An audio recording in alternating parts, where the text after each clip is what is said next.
Very good morning to all my pharma fraternity members. मैं अपने पूरे फार्मा परिवार का इस मंच पर स्वागत करता हूं। और यह जो स्लाइड है ये इस एफर्ट का 9वां स्टेप है जिसमें हम पीसीआई द्वारा जो हमारा सिलेबस है क्लिनिकल फार्मेसी का उसको सेक्शन वाइज कवर करते जा रहे हैं। और जिसमें ये हमारा 9th जो स्लाइड है वो कवर करेगा हमारे फार्माकोविजिलेंस के टॉपिक को, जिसमें हम ओवरव्यू ऑफ फार्माकोविजिलेंस और एडीआर असेसमेंट पे आज बात करेंगे। और बेसिकली इस स्लाइड का जो ऑब्जेक्टिव है वो ये है कि जो भी हमारे स्टूडेंट्स हैं फार्मेसी के, चाहे डी फार्म हो, बी फार्म हो, एम फार्म हो या पीएचडी स्टूडेंट्स हों, उनको फार्माकोविजिलेंस जो टॉपिक हमारा pharma practice, clinical pharmacy, hospital pharmacy या अदर सब्जेक्ट्स या फार्माकोलॉजी में आ रहा है उसके रिगार्डिंग एक ओवरव्यू मिल पाए। और एडीआर असेसमेंट एस्पेक्ट्स पे भी आपको एक थोड़ा सा ब्रीफ हो पाए कि क्या क्या हमारे एडीआर असेसमेंट मेथड्स हैं और कैसे हम अप्रोच करेंगे। और इस स्लाइड से आपको अपने इंटरनल्स, एक्सटर्नल्स और सेशनल्स में लिखने के लिए डाटा मिल पाएगा और आप अपनी रूटीन बुक से मिला के एक अच्छा डाटा और अच्छे नोट्स अपने लिए बना पाएंगे और अच्छे मार्क्स सिक्योर कर पाएंगे। यही इसका ऑब्जेक्टिव है कि क्लिनिकल फार्मेसी की अवेयरनेस बढ़ पाए और इसका जो आपका ओवरव्यू है इंडियन सेटअप में वो एक्सप्लोर हो पाए और हम एक कोलैबोरेटिव प्लेटफॉर्म बनाए क्लिनिकल फार्मेसी के अपलिफ्टमेंट के लिए और अवेयरनेस के लिए। तो मैं इसी के साथ सभी अपने फार्मा परिवार का इस पे स्वागत करता हूं और आशा करता हूं कि वो मेरे इस प्रयास को सपोर्ट करेंगे। और अगर आपको कोई इंटरवेंशन लगता है या कोई इम्प्रूवमेंट लगता है तो प्लीज़ आप कमेंट सेक्शंस में शेयर कीजिए ताकि मैं उसको इनकॉर्पोरेट करके इसको और इम्प्रूव कर पाऊँ। और कुछ आइडियाज़ अगर आपको आते हैं तो उस पर भी आप शेयर कर सकते हैं। तो इसी के साथ मैं आपको ओवरव्यू ऑफ फार्माकोविजिलेंस के टॉपिक की यात्रा के लिए आमंत्रित करता हूँ और आशा करता हूँ कि इसका एक हम ओवरव्यू लेंगे और ये एफर्ट आपके किसी काम आए और आपको हेल्प आउट करे अपने नोट्स बनाने में। With this let's go to the journey of pharmacovigilance. Thank you. So in this slide we will cover the background of pharmacovigilance, which covers the initiation as well as the importance of pharmacovigilance. So the drugs have changed the way in which diseases are treated. Despite all the advantages of pharmacotherapy, adverse drug reactions are recognized as a hazard for the drug therapy. These ADRs are common, frequent and preventable cause of illness, disability and eventually lead to death also. Adverse drug reactions are ranked as the top 10 causes of morbidity and mortality. In USA, these ADRs claim about 100,000 to 218,000 lives annually, and these are regarded as the third cause of death after the heart disease and the cancer disease, which are a core component of non-communicable diseases at the present scenario. So, to cope up with all these adverse drug reactions and negative impacts, a branch of pharmacy medicine, pharmacovigilance, has been developed, which has been defined as the science and activities relating to the detection, assessment, understanding, and prevention of adverse effects of drugs or any other possible drug related problems. According to the European Union, it is also referred as the process and science of monitoring the safety of medications and taking action to reduce the risk and increase the benefit of medicines. The roots of the word pharmacovigilance comes from the Greek word pharmakon, which means a medicinal substance, and a Latin word vigilia, which means to keep the watch. So the fundamental component of a drug regulation system, a public health program and a clinical practice is the proper implementation of the pharmacovigilance program, which could ensure the patient safety. Now we will discuss the origin of pharmacovigilance. इसमें हम इस slide को 3 sections में पढ़ेंगे। जो पहले आ जाएगा हमारा ओरिजिन, फिर उसका डेवलपमेंट और हमारे क्या न्यूअर एस्पेक्ट्स हैं. सो coming on to the origin, the history of pharmacovigilance started 169 years ago, where on January 29, 1848, a young girl received a lethal arrhythmia due to the chloroform anesthetic. The Lancet Journal established a commission to overview this problem, and a report was published regarding this in 1893. This event laid the foundation for the initiation of the event of pharmacovigilance. Further, the development in the field of pharmacovigilance were as under, in which the US Federal Drug Food and Drug Act was formed on June 30, 1906, and it mandatory established that the drugs must be pure on every aspect. False therapeutic indications on drugs were prohibited. In 1937, 107 deaths occurred in USA due to the sulfonamide axillary formulations. Later in 1938, Federal Food and Drug Cosmetic Act was enacted to ensure the pharmacovigilance related activities. So a proposal was also proposed in the year 1938, which stressed on the safety of drug assessment before use to improve the drug safety. Later in 1961, a big change in the European pharmacovigilance occurred with the tragedy of thalidomide, which was used as a sedative and was linked with the event of Focolima, a seed-like limbs in the newborns when it was used therapeutically. Later, in the year 1962, amendments regarding the tetragenicity linked to the event of thalidomide disaster in different animal studies was enacted in USA in 1962. Further, the World Health Organization intervened in the pharmacovigilance aspect and initiated the International Drug Monitoring Program, which was instituted in 10 different nations. Now coming to the newer developments. In 1992, European Society of Pharmacovigilance was established. Later in 1995, European Medicines Agency was also set up. In 2001, the UDRA Vigilance was established.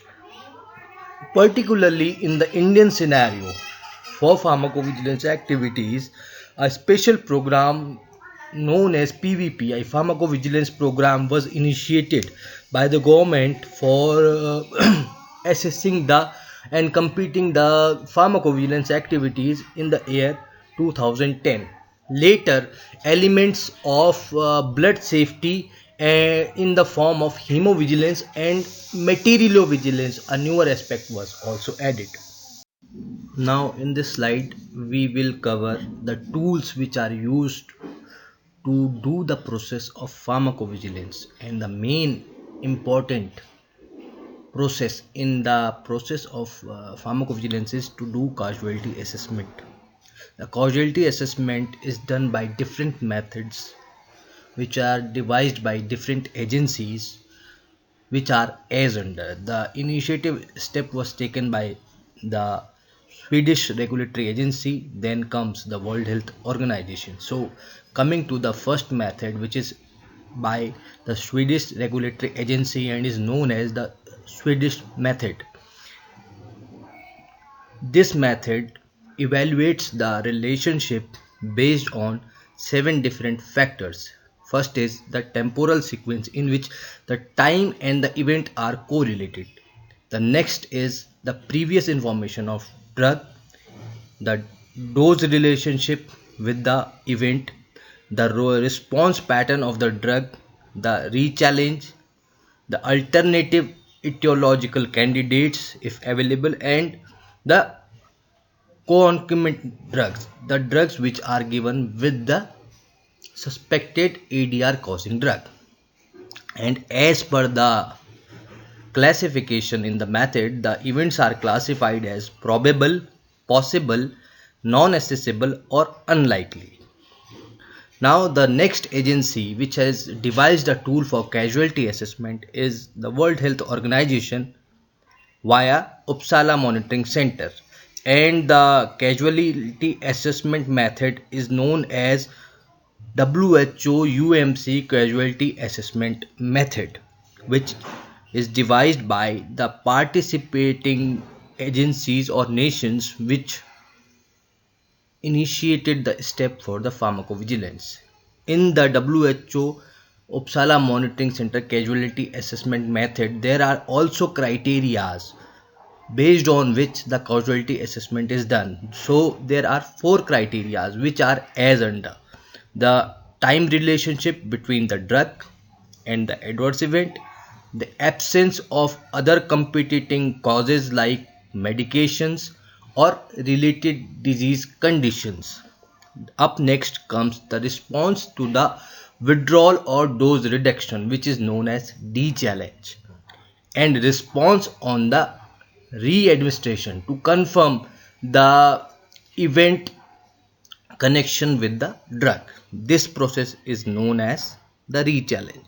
So the categories are based on various scales which are certain, probable, possible and likely, and the factors which define these categories are time sequence, drugs and disease ruled, D-challenge and re-challenge.